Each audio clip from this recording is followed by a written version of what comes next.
Well, the journey continues with Danny Swade in part 3, because today we're going to explore the delicate dance between intention and action. Danny breaks down how structured routines become his secret weapon in managing mental health, and shares intimate details about his musical journey and the profound influences of his brother. If you're struggling to find balance between creativity and mental wellness, this episode offers a practical roadmap to transformation. So don't forget to subscribe and hit the channel Leading Our Own Way here on YouTube. Really appreciate you guys. I love you guys for keep coming back. Danny Swade's here for the week.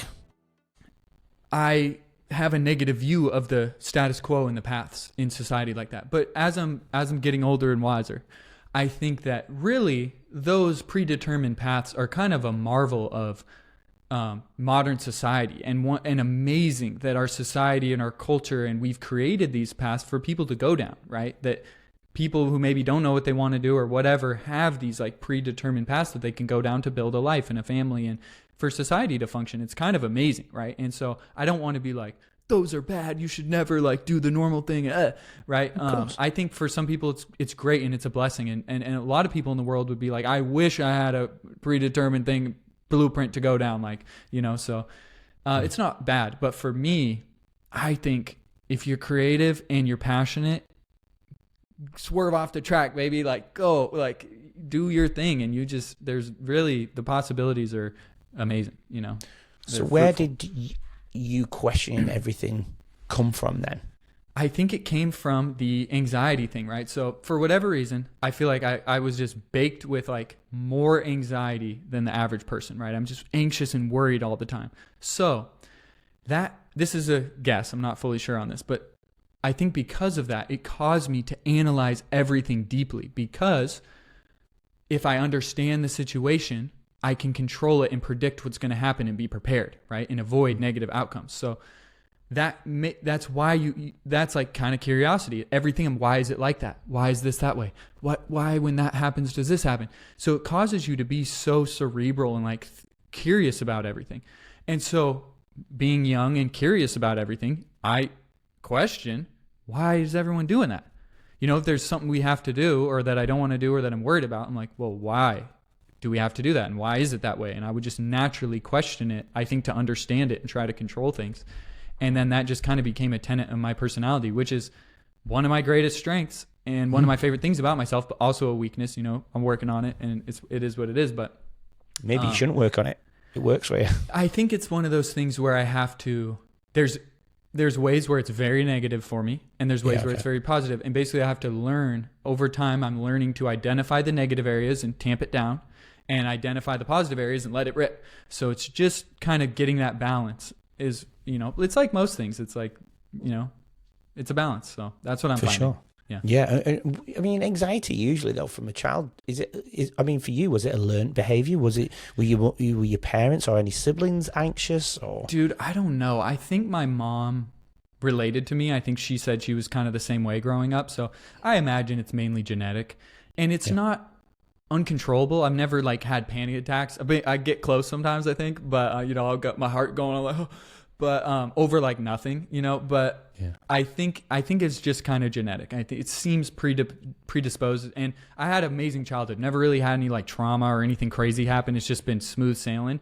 Yeah. I also think that's maybe part of the reason is because when you have everything so good, 2 loving parents, got food on the table, everything, it's your threshold for what's negative is so high, right? So it's any bad thing that's a little bad is oh. So, I think there's something to do about that too, maybe why I worried about stuff so much. But yeah, and it's a very good point. Absolutely. I've never looked at it like that before.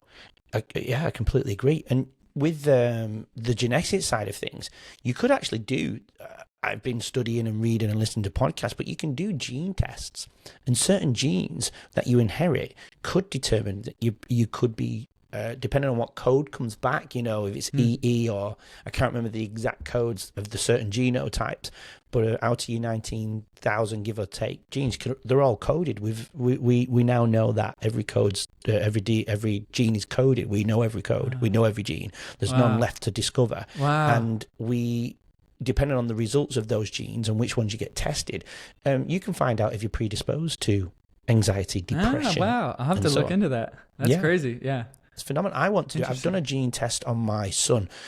I've done a gene test based on what he can't convert from his foods. So high human interference with food, things like bread that are sprayed with folic acid, things like that. And children with a certain gene type, SNP, can't, it's called methylation, looking at the conversion, it makes them go crazy. Now, I'm not saying he's crazy, he's far from it, but he actually can't convert things like folic acid. And it's fascinating, but they're outside of the food and the conversion of food because of the amount of ultra processed foods that we have now.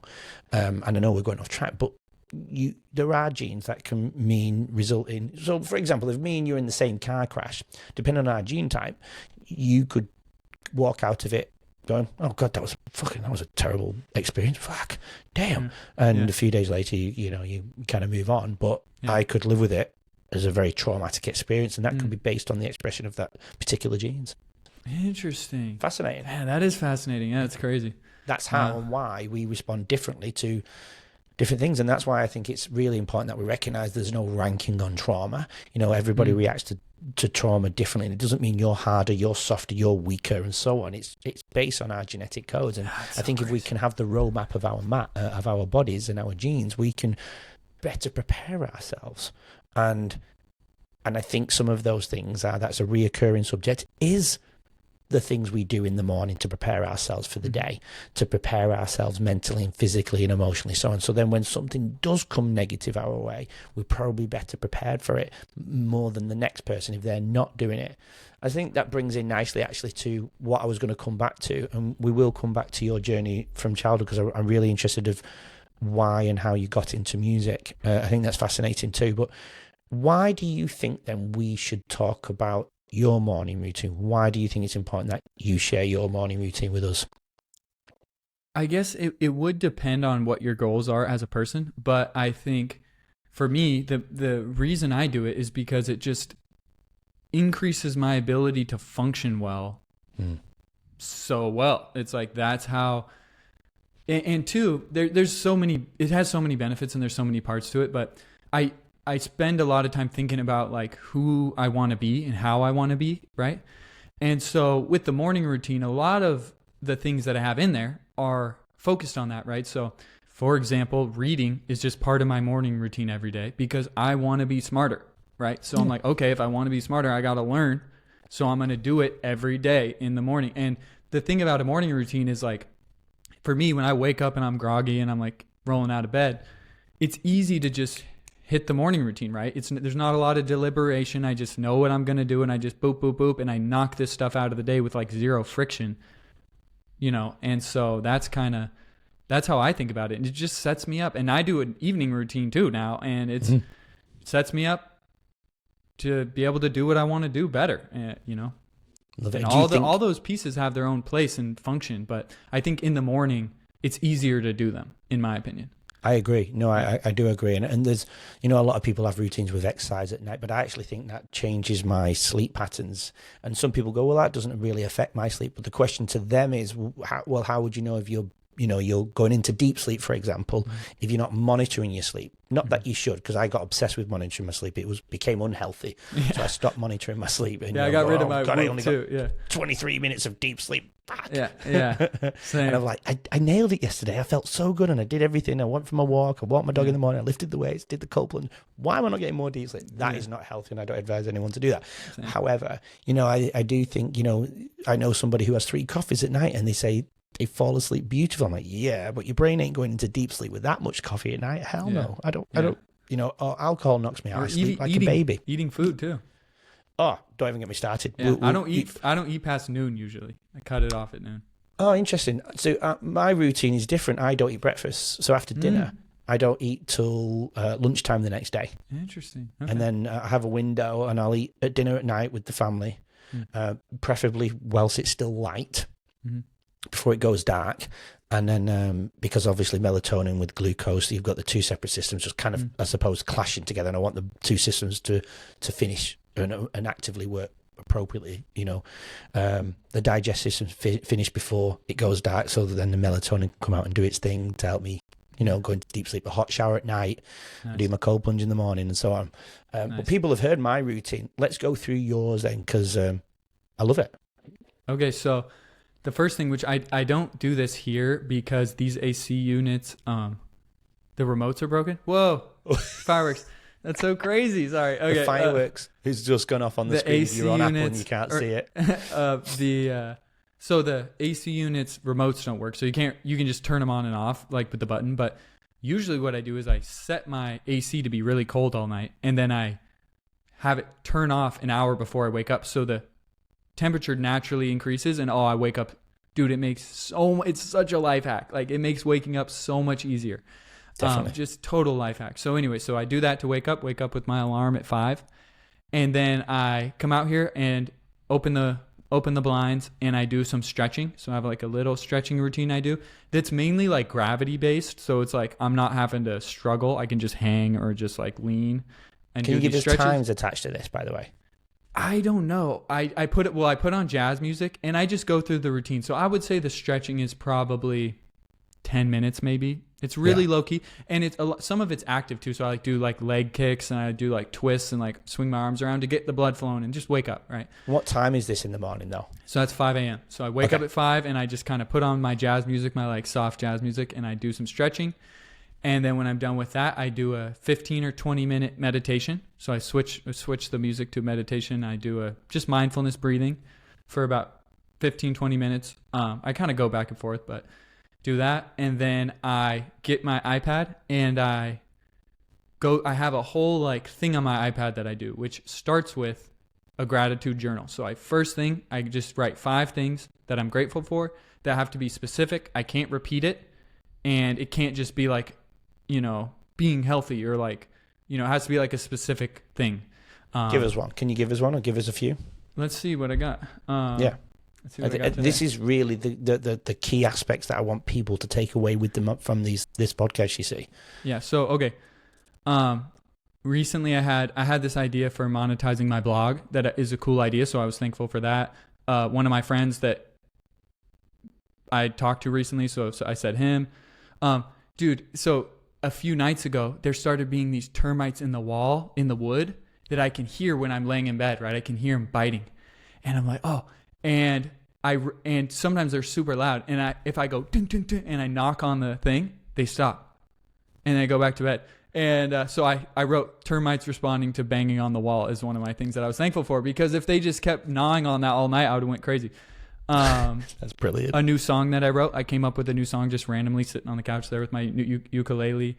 My shirt that I was wearing is super comfy and nice, and I liked it, so I was like, this comfy shirt.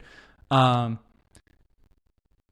bunch of stuff like that, Like the gym was open the other day, so it finally reopened. It was closed for like a week, so I was thankful for that. So it's just, it doesn't have to be anything crazy. It's just find things in your day to just start it's like at the beginning of your day, thinking positive shit, right? It's like, this is good, right? So that's kind of one of the first things I do is the gratitude journal. Takes minute or two, really quick. And then I have an intentions tab. So I do when I started my blog, I did like a yearly reflection where I looked at my past year, said, what do I like, what do I not, which actually spurred the whole thing of me traveling, right? So when I said, what do I want for my next year and how did this last year go? I was like, I was stuck in LA and I didn't like it, and I want to travel and I would do better with an ocean view and low cost of living.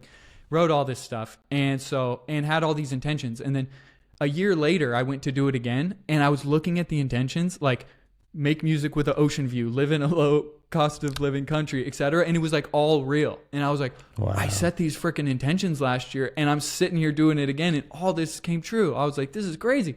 So then I was like, okay, I'm going to do it again for the next year. So I have this list of the intentions that I set back in January, and I just look at them every day. I look at the things that I intend for the year and that kind of thing, which it's so funny. One of them is do one podcast interview for a month, and I have right here, Leading Our Own Way. Check it off right now. Boom. Let's go. So that was one of the intentions. That's one of the reasons why I had that lady start reaching out to podcasts so I could do stuff like this. So every day looking at the intentions, top of mind. And then the next thing I look at is my goals. So I have some short-term goals based on where, like the time I'm staying in a specific place. And then I have some long-term goals for the year. And so I just look at those top of mind. What's my priorities because sometimes I'll switch and I'll be like, oh, I'm going to start working on this thing or that thing. And I look at my goals and I go, oh, this is your priority goals right now. So it keeps me on track every day. Like it's super useful. So I look at that, and then I have rules. So I have about 8 bullet point rules that are my rules for who I am, like big life rules. And so I just look at those every day and just kind of check in. How am I doing on this? Then I have a big mindset tab that I look at, and it has gratitudes, like big life gratitudes that I remind myself every day. I have like soundtracks of things where it's like, I have this one it's not going to take as much time as it seems like, right? Because something seems like this big thing I have to do and it's going to take so much time, and I do it and I was like, that took like 30 minutes. Like, and I was so there's all sorts of reminders and things like that I remind myself every day that I just write down as I make them. Soundtrack stuff. I have a whole thing about, it just says, I am a person who, and then bullet points. Reads 5 times a week, meditates 15 minutes every day, doesn't miss 2 days of working out in a row, gets 7 hours of sleep every night, plans their day, learns from their failures, keeps a positive mindset, finds creative solutions to problems, doesn't say their opinion unless asked or directly involved with something, does what they say they're going to do, etc. Right? So and I remind myself, and then I have a person, I am not a person who quits easily, overthinks, lies, etc. So I have a whole thing of, I remind myself every day who I want to be and who I don't want to be. Every day I look at it. So that, and then that's the last thing. Then I just look at my schedule for the day, just kind of get a good idea of what I can expect and what I'm working on and what I planned. And then after that, I go make a coffee. It's been about usually an hour to an hour and a half since I've woken up at that point. Make my coffee, go out on the balcony and read. Read for basically until like I get to a point where I just start losing focus. So I'll try to push a little bit and then I just freestyle it. And then after that, most days I'll work out unless I have a lot to do. So, I won't work out. But my rule is no 2 days off in a row. So I've done that for like 8 years and never missed 2 days off in a row unless sick or injured. So that's my rule with working out. But I try to go every day. I usually work out every day. And then I come back and I shower and I clean everything, organize everything, and then I start like my work day or my projects. And so that's how I do my morning routine. And I adjust it, and it changes over time, and I switch it around. But since I've been here, I'm freaking dialed. Like I've been 5 a.m. I don't think I've missed a day waking up 5 a.m. and hitting the morning routine. I think I pretty much do it every day. So, and now it's normal to do that, right? Yeah, love it. Yep. And I think I'm really glad we went through that, and I'm glad you went into that detail, because when you go back to the gratitude, a lot of people, a lot of podcasters, and a lot of science, and a lot of people will talk about these mental health advocates will talk heavily about gratitude, and it is powerful. But I don't think they go into what you just said.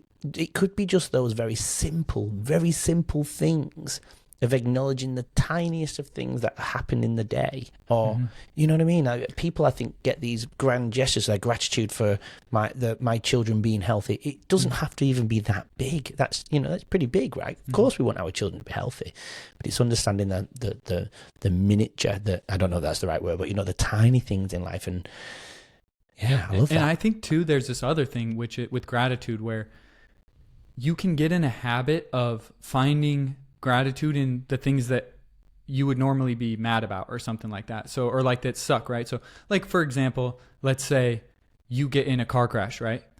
You wouldn't say, oh, glad I got in the car crash, but you could say, glad I wasn't significantly injured, glad I didn't die, right? So even bad things that happen, you can get in a habit of finding these silver linings and looking at the positive thing at every bad thing. And then your life it multiplies, and your life just becomes a lot better when you get in a habit of looking at things that way. Agreed. Yeah. So what got you to the point of getting into this deep routine? And you've not had this routine your whole life. I pretty much can guarantee that, unless I'm really wrong. What made you come to this point going, right, well, I know it would have slowly built over time, and you're now dialed, like you said, but you didn't just wake up and go, right, I'm doing this. How did you get to this point? Join us tomorrow to hear more from today's incredible guests and learn valuable insights to help you lead your own way. Don't forget to subscribe. We'll see you then.